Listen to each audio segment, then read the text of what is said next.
Bonjour, bonjour et bienvenue encore aujourd'hui pour cette nouvelle vidéo sur notre chaîne. Alors nous avons été super contentes, Vessela et moi, de tous vos commentaires, de vos retours, voilà, de la belle envolée de la chaîne. Et comme vous l'avez remarqué, à chaque fois, voilà, je surfe, je vais sur mes inspirations créatives concernant l'alternance entre des textes. Il y a toujours, évidemment, le point central, c'est de pouvoir diffuser ici très régulièrement et avec persévérance, comme je l'avais fait remarquer dans la vidéo sur le cœur à l'ouvrage. Voilà, être là dans un tissage régulier et le plus généreux possible et qui m'apporte évidemment à moi comme à Vessela de la joie, du plaisir, du bonheur, etc. Mais toujours est-il qu'il s'agit évidemment de soutenir notre communauté, je vais dire, en tout cas, pas forcément bien sûr restreinte sur la chaîne, mais vraiment dans toutes ces personnes qui rebondissent, qui sont en conscience de ce qui se passe et de toutes ces personnes qui sont créatrices de leur vie et qui sont ensemble OK pour, on va dire, jardiner sur la nouvelle terre qui est déjà là, bien entendu. Hein. Donc j'ai une amie qui me disait ce matin, on échangeait, j'ai beaucoup aimé cette métaphore puisqu'elle disait nous sommes ceux qui défrichent cette terre. Donc bien sûr il y a une vue à long terme, une projection et également avec tout ce que vous savez de ce que ça comporte comme envoi d'énergie positive et de vœux et d'intentions sur dans le champ vibratoire. C'est hyper important. Et il y a bien sûr aussi cette idée que nous défrichons dans un terreau, un terrain qui bien sûr pour l'instant est quand même, on va dire, en observation. Voilà, c'est un peu l'idée, si j'ai bien compris, parce que je ne suis pas spécialiste du tout, mais de la permaculture, c'est-à-dire on doit soi-même aussi être de plus en plus à même de ressentir, d'être non dans l'impatience, mais dans l'observation, dans l'accueil de ce qui est, voir comment on peut rebondir, voir quelles plantes, quelles mauvaises herbes, puisqu'apparemment, c'est vrai que les mauvaises herbes, c'est ce que j'ai appris récemment, donc nous informent aussi de ce qu'il est impossible de faire dans tel terrain, de ce qu'il est favorable de faire.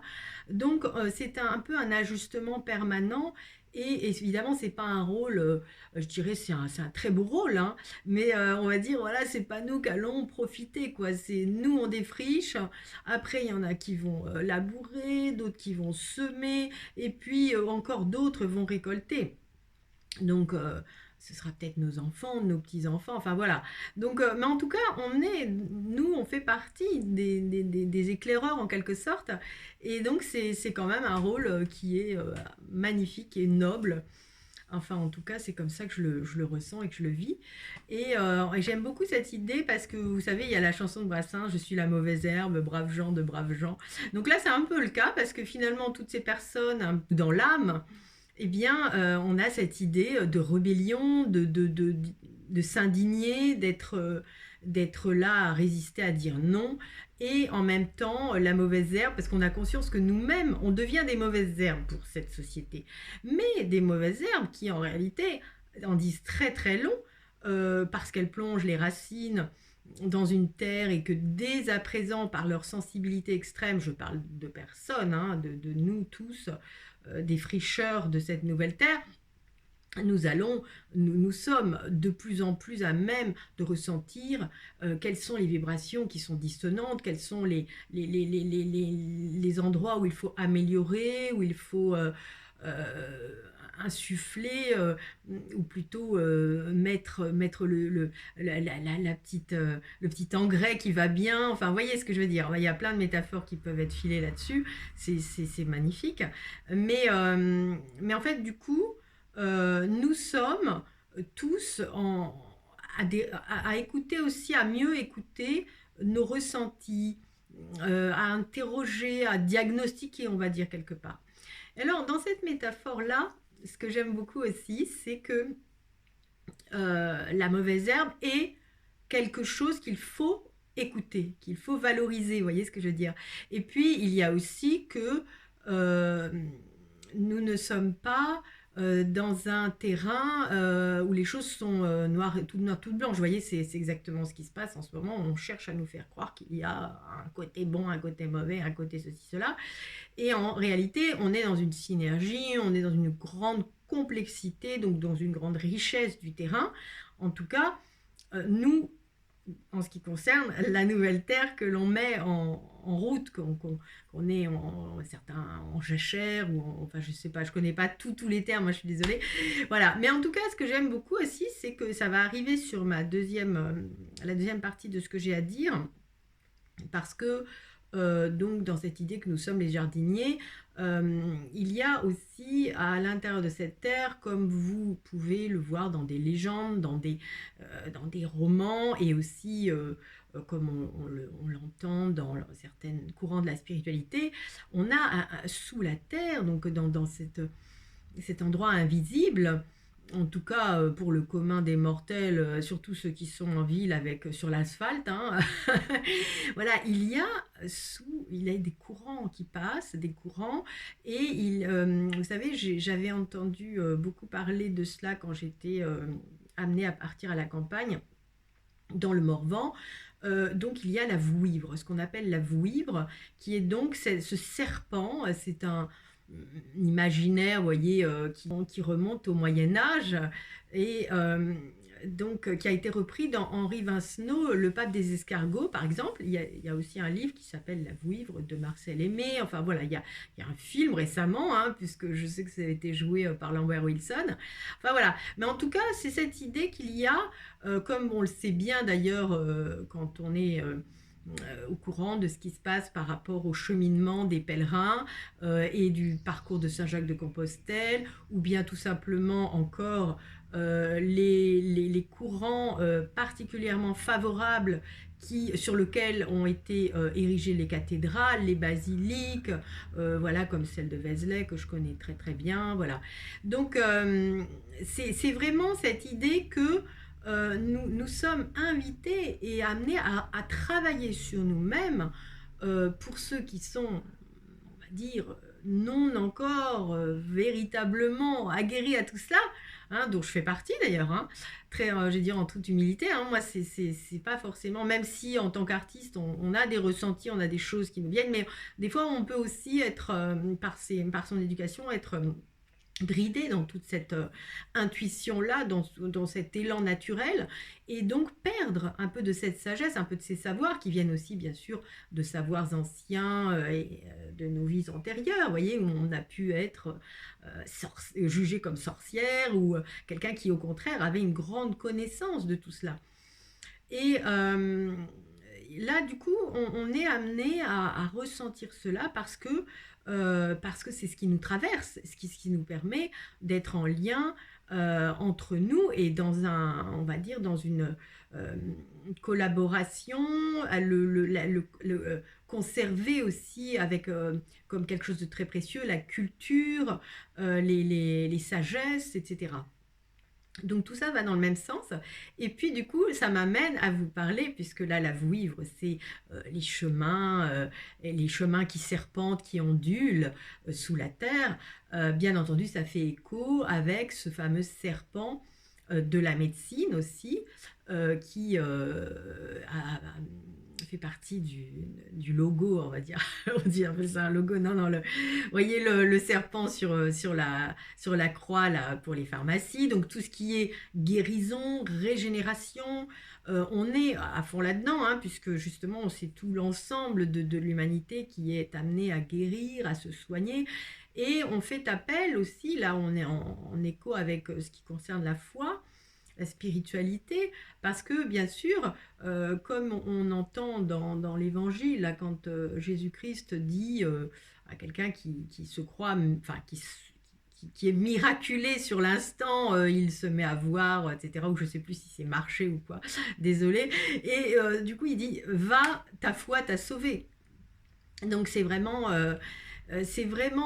toujours cette conscience que il y a comme une aimantation entre l'élan de la foi et le recevoir de quelque chose qui effectivement est un élan d'auto-guérison, de régénération intérieure que nous avons en nous tous, chacun. Donc voilà, là c'est vraiment quelque chose sur lequel je pourrais encore parler plus longtemps parce que justement ça va aussi dans le sens de ce que je vous avais dit concernant mon rôle, par exemple en tant qu'art thérapeute pour le chant. Il est bien évident que je disais l'autre fois, je donne, par exemple, je vais faire un soin, comme là je vous les offre avec Vessela, les capsules qui sont des soins chantés, et là il y a voilà, il y a un recevoir de quelque chose qui est offert, et on est quelque part un peu passif. Vous voyez ce que je veux dire? On reçoit, on accueille. Maintenant, c'est vrai que l'idéal, vraiment, c'est sur quoi j'ai travaillé moi dans tout mon cheminement personnel, à travers tous les aléas voilà, sur lesquels j'ai rebondi. Mais en fait, ce cheminement, il est aussi de prendre son autonomie, d'être soi-même souverain de ses capacités d'auto-guérison, de ses capacités de transmission aussi de cela. Et donc, c'est un peu l'idée aussi, comme là on disait pour le jardinage. Moi, je sème, après quelqu'un d'autre va semer à son tour, et c'est la fameuse magnifique transmission, vous voyez, qui se fait au fil des personnes, voilà. Alors du coup dans le chant évidemment bon j'en reparlerai encore parce qu'il y a beaucoup de choses à dire, j'en avais pas mal parlé quand même dans les 2 premières vidéos, mais bien sûr il y a énormément de choses qui sont que ce soit dans le Qigong, la respiration et le chant, qui sont dans cet élan là de se réapproprier son propre pouvoir. Et là c'est un moment essentiel pour cela. Il y a également la capacité à se mettre au diapason, vous voyez, au diapason des vibrations cosmiques du moment. Et du coup, on les accueille mieux et on peut mieux s'ajuster à cela. Vous voyez, ça aussi, c'est intéressant. Par le chant, on est actif, que ce soit par n'importe quel art. On devient acteur. Donc, il y a à la fois ce double élan, vous voyez, c'est j'accueille, je prends en considération et je me mets sur la longueur d'onde des énergies du moment, j'apprends à mieux les capter, à m'harmoniser avec eux, avec elles plutôt, et en même temps, moi-même, je vais, après, lorsque je suis dans cette énergie-là de pleine créativité, c'est comme, vous voyez, si j'étais gorgée de quelque chose qui fluctue, qui ondule, et là on revient sur cette idée de l'avouer, vous voyez, c'est la Kundalini.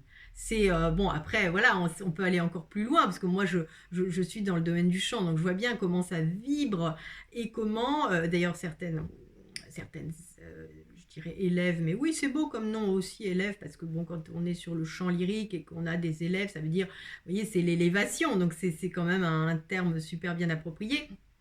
Et donc on est dans cet apprentissage qui passe par le corps. Donc on n'est pas uniquement dans un cheminement d'élévation d'âme, quelque chose de subtil, mais qui a du mal à se matérialiser. Là, on le ressent concrètement, et notre corps est bien notre véhicule et le véhicule de l'âme. Voyez, donc on est vraiment là pour vivre cette expérience dans le corps. Vous voyez pourquoi c'est aussi important à la fois, vous voyez, j'aime beaucoup manipuler, c'est vrai, vous le voyez, les concepts, et j'ai eu un père qui m'a beaucoup initié à ça et à ce plaisir-là. Mais non, il n'en reste pas moins que toute ma vie, j'ai questionné le corps à travers plein de choses, mais notamment par la danse, en tout premier lieu, et puis après, bon, il y a le chant, et de toutes sortes de manières, voilà. Mais donc c'est pour dire que, vous voyez, ce serpent, accueillir le vivant en soi et l'expanser par le chant, donc être aussi acteur pour manifester par les vibrations de je dirais de sa voix, mais en même temps, bon, ben, ça veut dire la voix, la vouivre, parce que c'est tout l'ensemble du corps et au-delà. Donc c'est tous les corps, c'est l'aura, et c'est ce ressenti d'un mouvement qui est le mouvement de la vie. parce que le mouvement de la vie, comme on le voit quand on voit des documentaires scientifiques sur la théorie des cordes, où on voit que tout est vibration, et on cherche à nous le montrer, moi j'avais vu des documentaires comme ça, eh bien on voit bien que tout est mouvement, mais toujours dans un mouvement d'ondulation. Donc c'est vraiment intéressant toute cette, vous voyez, cette image qui est comme dans les fractales, l'en infiniment petit, on retrouve l'infiniment grand et vice-versa. Et donc là, c'est intéressant parce que ça m'amène à ce choix que j'ai fait, vous voyez, plusieurs fois, d'aller sur des valses. Bon, c'est aussi qu'il y a beaucoup de répertoire là-dessus. La valse, on est dans la danse, bon, évidemment. Donc j'ai chanté des valses. Là, la dernière fois, Erik Satie, ça s'appelle, le titre, c'est Valse chantée. Vous voyez, voilà. Je vous ai montré avec cette valse des sculptures de Rodin et Camille Claudel. Je vous ai dit que effectivement, ils avaient l'air selon moi, de faire partie de ces couples qu'on dit couples sacrés. Enfin bon, c'est un petit côté cérémonieux qui n'est pas forcément bien approprié, mais vous voyez, ce sont des personnes qui ont qui ont une grande mission quelque part, une charge un peu, on dira, d'évolution pour eux-mêmes, bien sûr, avant tout, et puis pour le collectif. Et vous voyez, ce qui me confirme encore ça, j'avais oublié parce que là, je vous le montre. C'est un croquis que Rodin avait fait. Alors, en dehors de la sculpture méditation que je vous avais montré que j'avais mis dans la vidéo, là, c'est juste une image parce que je n'ai pas retrouvé, en fait, je l'avais photocopié au boulot où j'étais. C'est un livre de Rodin. Et là, on voit, alors, il appelle ça Ève, vous voyez. Donc, c'est un croquis aquarellé où on voit la femme, mais qu'est-ce qu'il a fait avec le serpent? Il l'a placé le long de la colonne, donc à l'emplacement de la Kundalini. Donc, vous voyez, c'est vraiment, là aussi, je me suis dit, waouh, mais c'est encore une preuve que c'était des... Enfin, Rodin et Camille Claudel avaient vécu sans doute, d'ailleurs beaucoup à travers la sexualité, quelque chose d'extrêmement spirituel, une expérience très spirituelle, et qu'ils avaient une connaissance de tout cela. Voilà. Et vous voyez, j'en ai mis, j'espère que vous êtes régalés autant que moi, parce que franchement, toutes ces sculptures, c'est d'une puissance, je veux dire, d'expression. C'est vraiment... ah ouais, voilà, ça laisse sans voix pour le coup. Voilà, donc c'est vraiment le corps. D'ailleurs, toute cette fin du 19e siècle, on voit que c'est pour ça aussi qu'après, il y a eu la naissance de la psychanalyse, parce qu'on voit aussi avec Proust, avec des gens comme ça.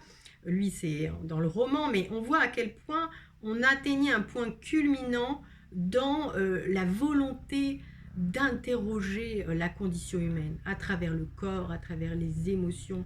C'était dans le romantisme, c'était ça, quoi. C'était voilà. Donc et donc là, dans la valse, alors c'est là où je reviens parce que là je poste une dernière valse, peut-être pas la dernière d'ailleurs, je sais pas encore où va me mener mon élan.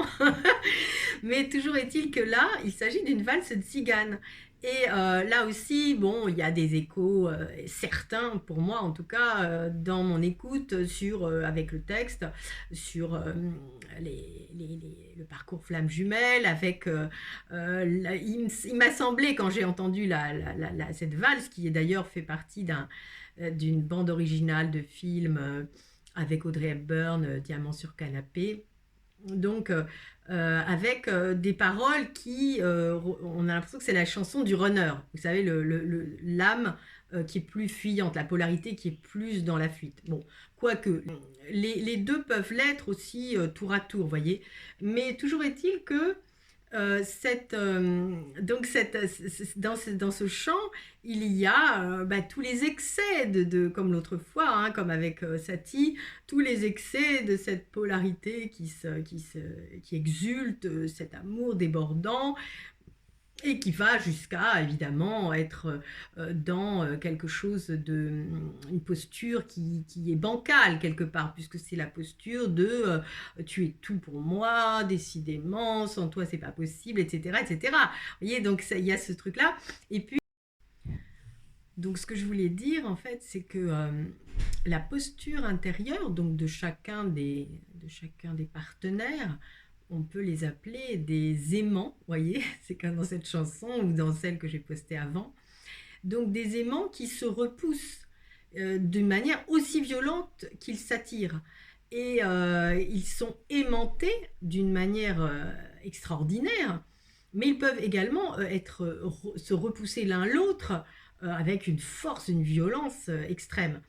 Et donc c'est bien le repositionnement progressif et la posture intérieure qui devient appropriée, qui devient juste pour chacun, en chacun, qui permet que l'aimantation se fasse d'une manière pérenne, subtile et puis juste.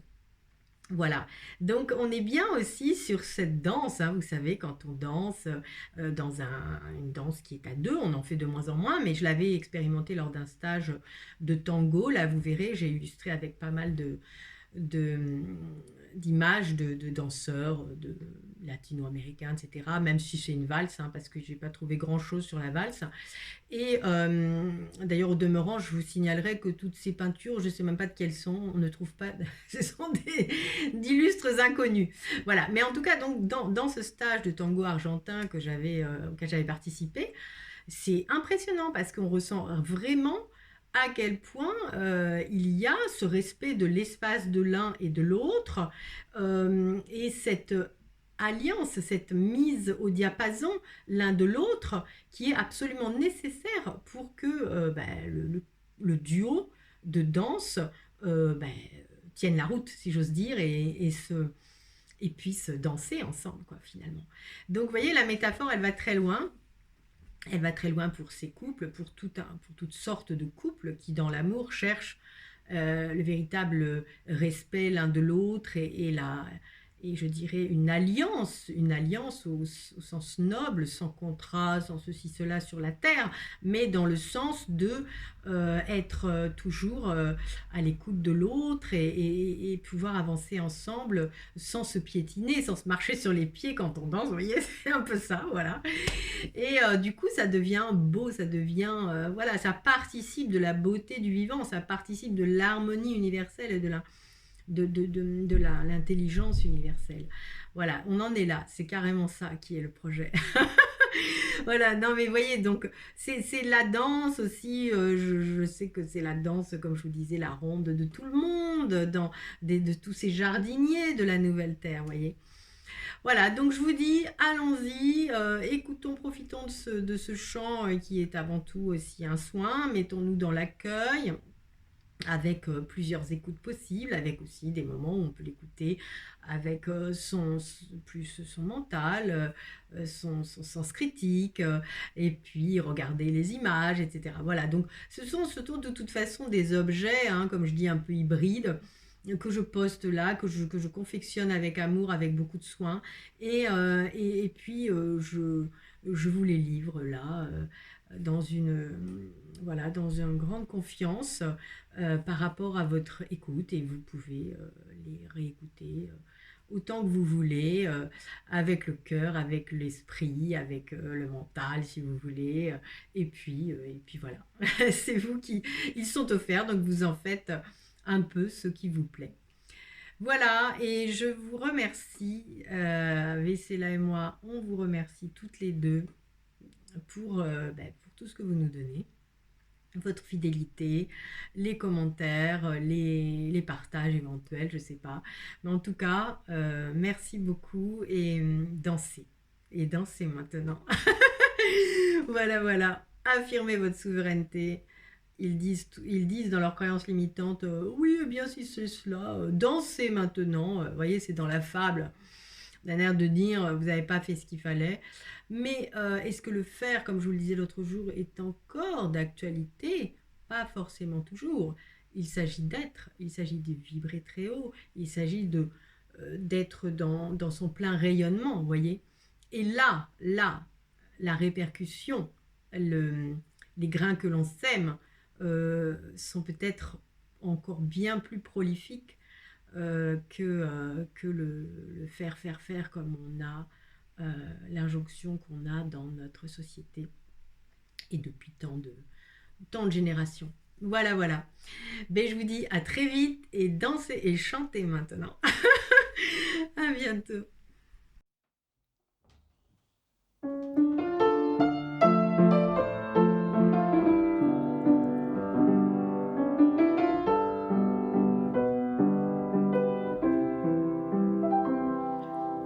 Je t'ai rencontré simplement et tu n'as rien fait pour chercher à me plaire. Je t'aime pourtant d'un amour ardent dont rien ni personne ne saurait me défaire. Tu seras toujours mon amant et je pense à toi comme au bonheur suprême.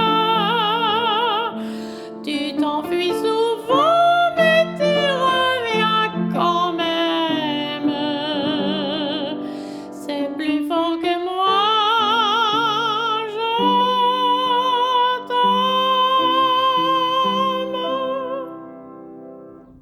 t'aime. Lorsque je souffre, il me faut tes yeux, profonds et joyeux, afin que j'y meure.